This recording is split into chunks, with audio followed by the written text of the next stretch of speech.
I didn't believe in ghosts until the night I parked in front of that house. It was dark, even darker than the empty street around it. Windows stared back like black eyes, unblinking, unwelcoming. The gate creaked as I pushed it open, a sound that echoed like a warning. Inside, the air was thick and cold, smelling faintly of decay. I stepped on the wooden floor, and it groaned under my weight. The walls seemed to whisper when I passed, though there was no one there. I found the staircase leading upstairs, its banister coated in dust and cobwebs. A clock in the hallway ticked, then stopped, as if it knew something I didn't. A sudden bang from the kitchen made me jump, heart racing. I called out, but my voice sounded small, swallowed by the house. Something moved upstairs, a shadow slipping behind a door.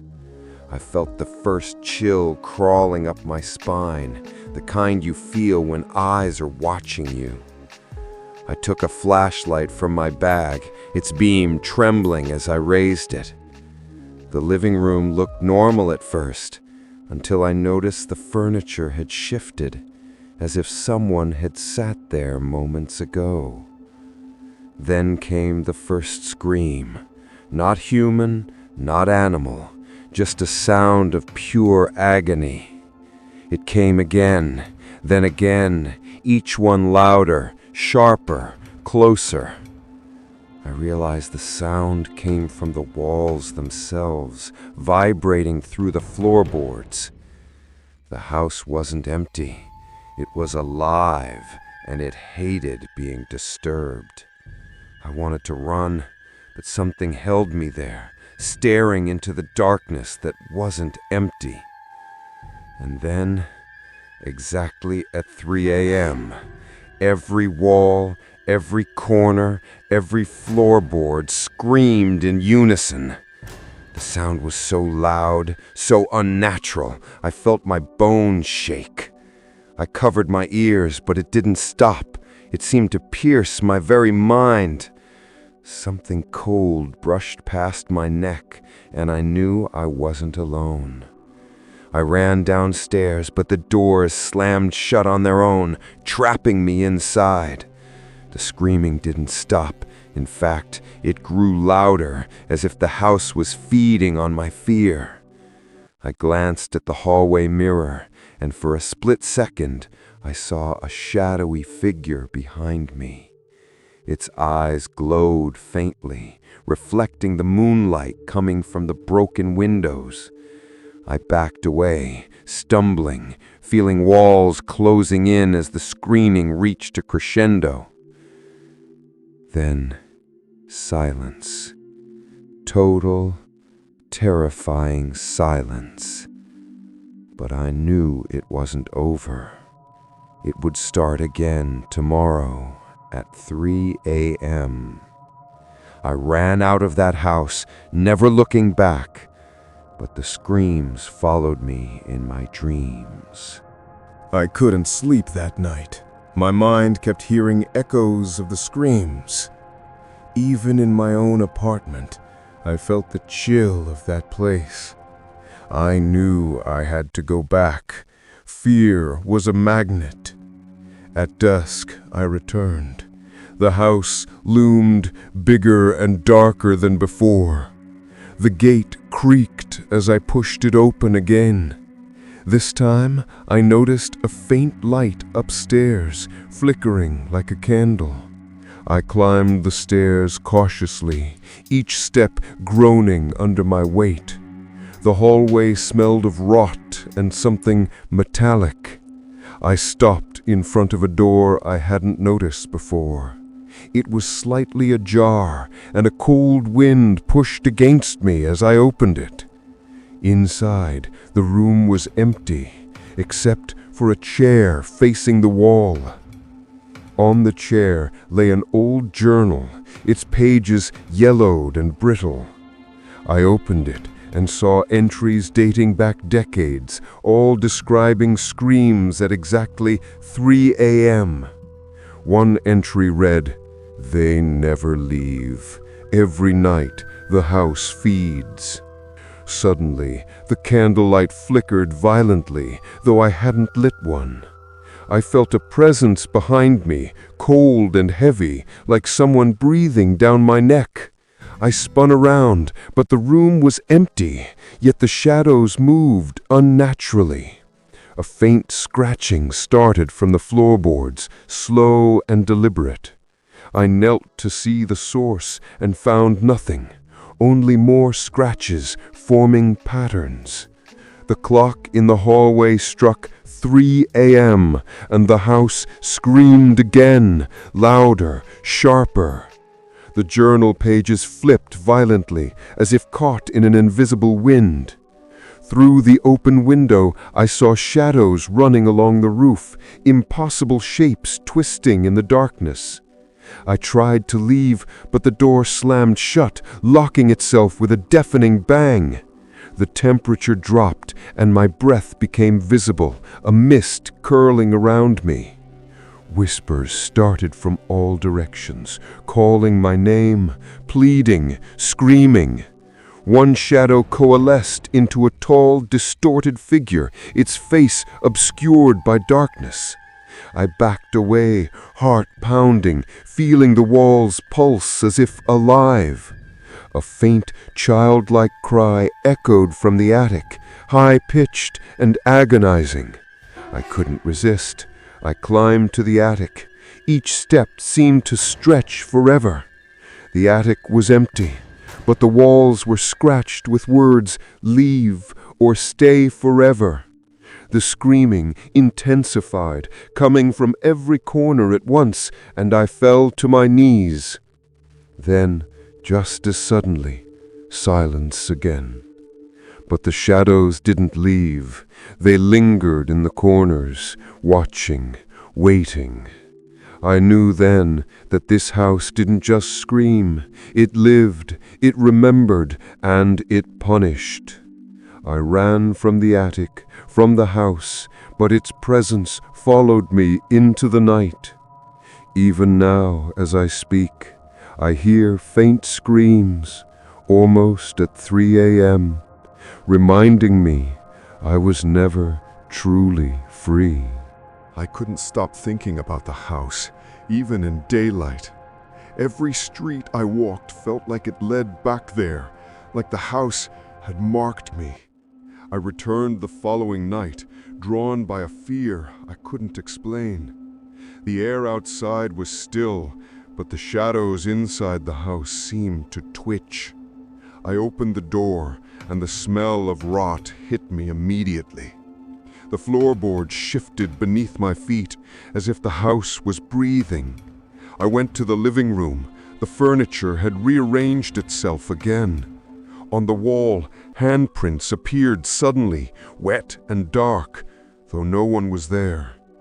The journal lay open on the table, its pages now blank, except for one line. "You are next." A cold wind passed through, carrying whispers in a language I couldn't understand.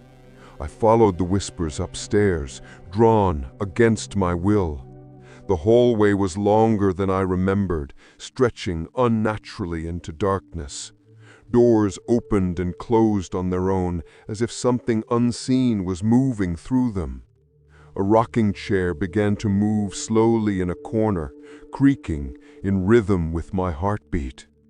Then I heard it, a soft giggle, childlike but hollow, echoing off the walls. I looked up, and the chandelier swung violently, though no wind touched it. From the attic, a soft scratching sound grew louder, like claws on wood. The temperature dropped so fast, my teeth chattered uncontrollably.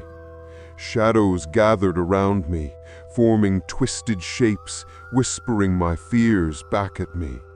A mirror reflected a figure behind me, tall, dark, with eyes glowing faintly red.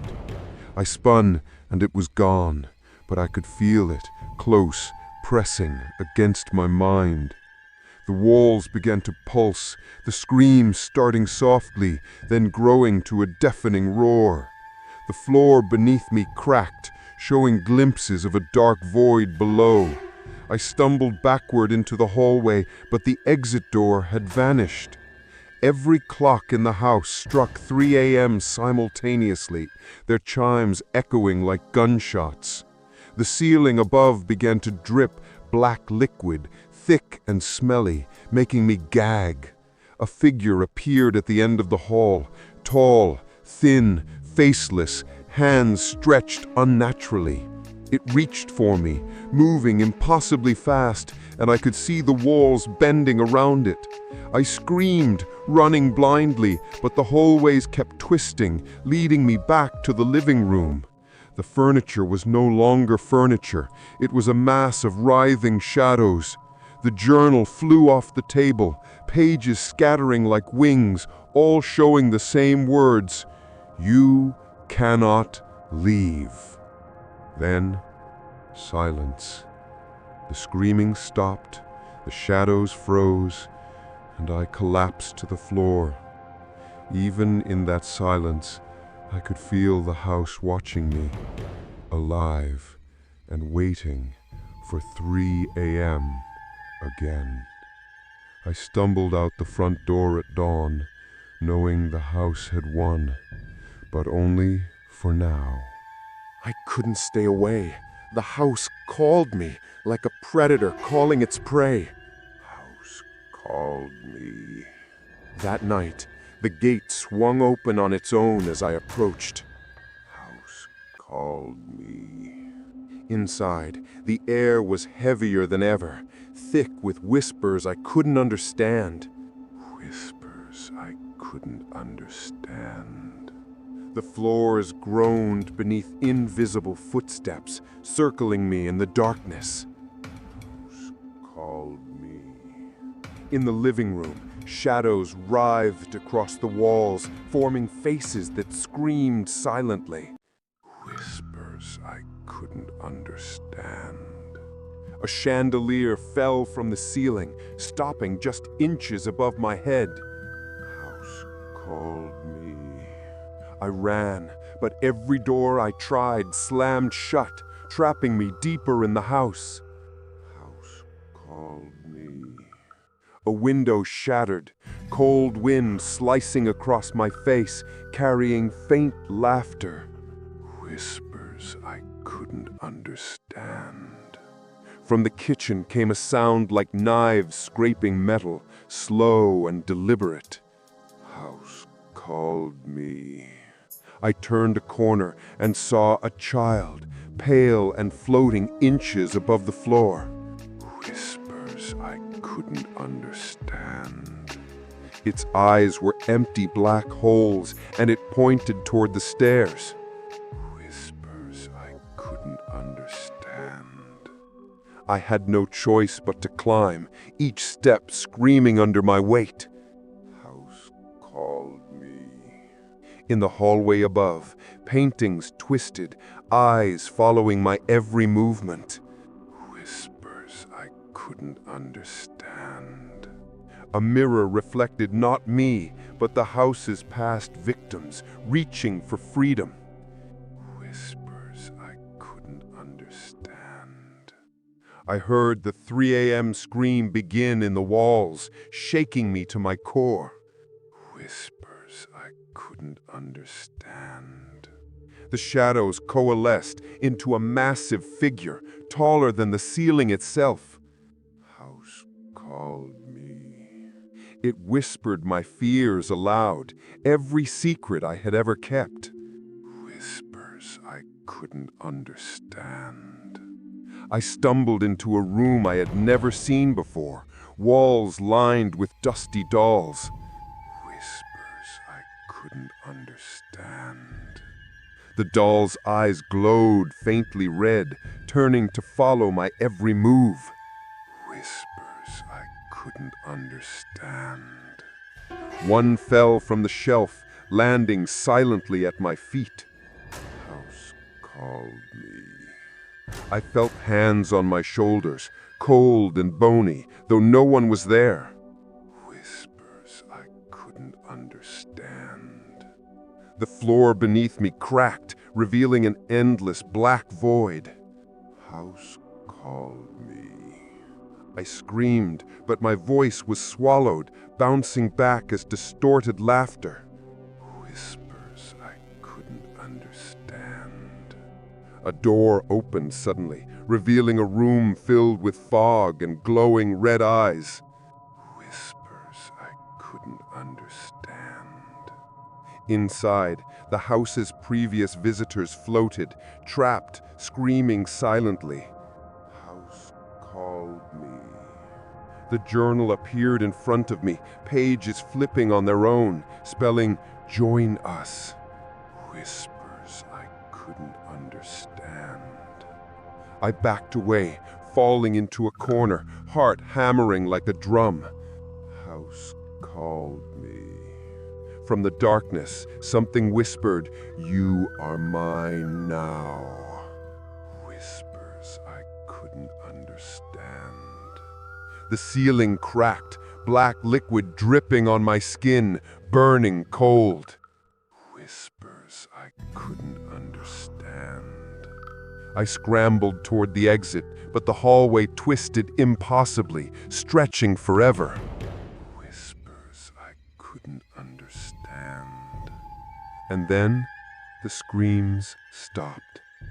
Complete silence. I collapsed outside at dawn, trembling, knowing the house had marked me. Whispers I couldn't understand. Even as sunlight touched the street, I could hear faint screams echoing from inside. Whispers I couldn't understand. I realized then, in the bright light of day, the house never lets go. I couldn't resist going back, even knowing it would be my last night. The house waited for me, silent but alive, breathing through its walls. The front door opened with a groan, inviting me into darkness. Inside, the air was thick, heavy, tasting of decay and iron.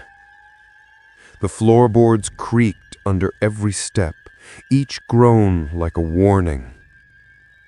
Shadows slithered along the walls, forming grotesque, twisting shapes. The journal appeared in the middle of the living room, pages flipping violently. Every page bore the words, "Tonight you belong to us." A scream erupted, coming from every corner at once, deafening, unrelenting. I tried to run, but the hallway stretched impossibly, leading me deeper inside. The walls pulsed like a living heart, black veins spreading across the wallpaper. From the ceiling, a dark liquid dripped, splashing with a cold that burned my skin. Figures emerged from the shadows, twisted forms of the house's previous victims. Their mouths moved silently, but I could hear their screams inside my mind. I stumbled into the attic, drawn by an invisible force, every step echoing doom. In the corner, the tallest shadow rose, faceless, stretching impossibly toward the ceiling. It whispered my darkest fears, revealing secrets I had never spoken aloud. I fell to my knees, tears freezing on my cheeks as the walls began to close in. The 3 a.m. scream began, louder than ever, shaking the entire house. A glowing hand reached from the shadows, grasping my shoulder, icy and unyielding. I turned, and the room was filled with hundreds of glowing eyes, staring, judging. The journal lifted itself, pages spinning like a whirlwind, forming a barrier I could not pass.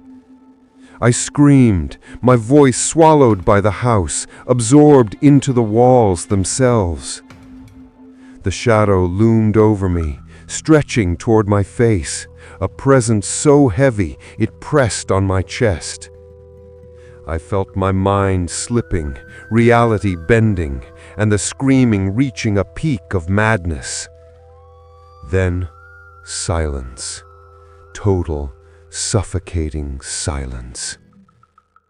When I opened my eyes, I was outside, on the street, dawn breaking slowly.